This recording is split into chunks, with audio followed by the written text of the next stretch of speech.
If you're a budding videographer and you've been looking for a camcorder, something that's better than a Handycam or something small you hold in your hand, maybe something that'll make you look a little more pro, this was the camcorder that we ended up going with. It's the Panasonic AG-UX90. I had the opportunity to take this camcorder out for a little bit to the park and the beach just to record some simple 4K footage to show you guys the sharpness, the dynamic range, and the stabilization, which is really good on this camera. For those who shoot a lot of conferences and things that require a long recording time, sometimes the DSLR isn't ideal just because of the recording limit as well as the focus and the battery life. You can use AF on a DSLR, certain ones, but it's not that reliable.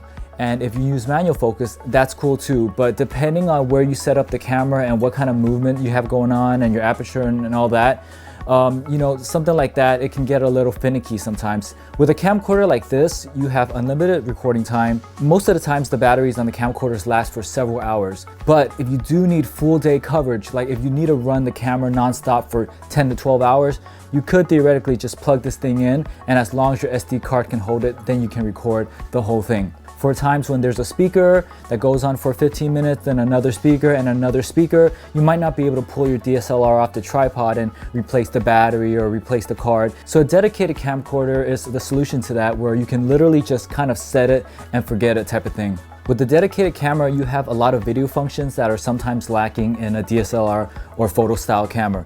For one, you have all these buttons that give you complete control over what you shoot. There's minimal menu diving, and so you can just set whatever you need to set and then move forward. Here you have 3 rings, 1 zoom ring, 1 focus ring, and 1 mystery ring that I haven't figured out what it does yet. You have ND filter control for 1/64, 1/16, a quarter, and off. There's an iris button to adjust your aperture. You have a focus switch that allows you to go from auto to manual, as well as a push focus. We also have 3 user assignable buttons. On the bottom here, you have an auto white balance, you have your gain control, you have your white balance adjustment, menu, shutter speed, and then you have your auto and manual switch for the exposure control of the camera. For a camcorder in this price range, it's really refreshing to have dual SD cards. That way, if one SD card fails, you always have the other. The audio controls are also on the side. You have a plastic cover to protect the switches from getting bumped, but the audio level knobs are open to access them for quick adjustments on the fly. On top of the handle, we have 2/4 inch and 2 3/8 holes so you can put attachments. We also have another record button on top, which is protected by this little plastic door, which is pretty cool.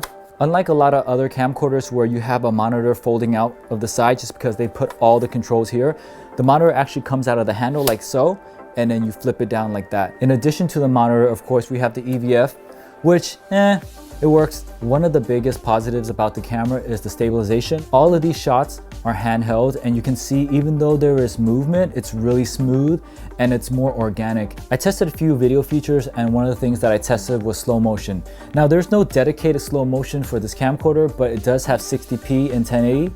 So what you can do is record that and then slow it down in post, throw on some optical flow, and you're good to go. A good thing about Panasonic is that they have a really good relationship with Leica. So with a lot of fixed lens cameras that come from Panasonic, they come with the Leica lens. And as you can see from the footage, Leica lenses make everything look Leica-licious.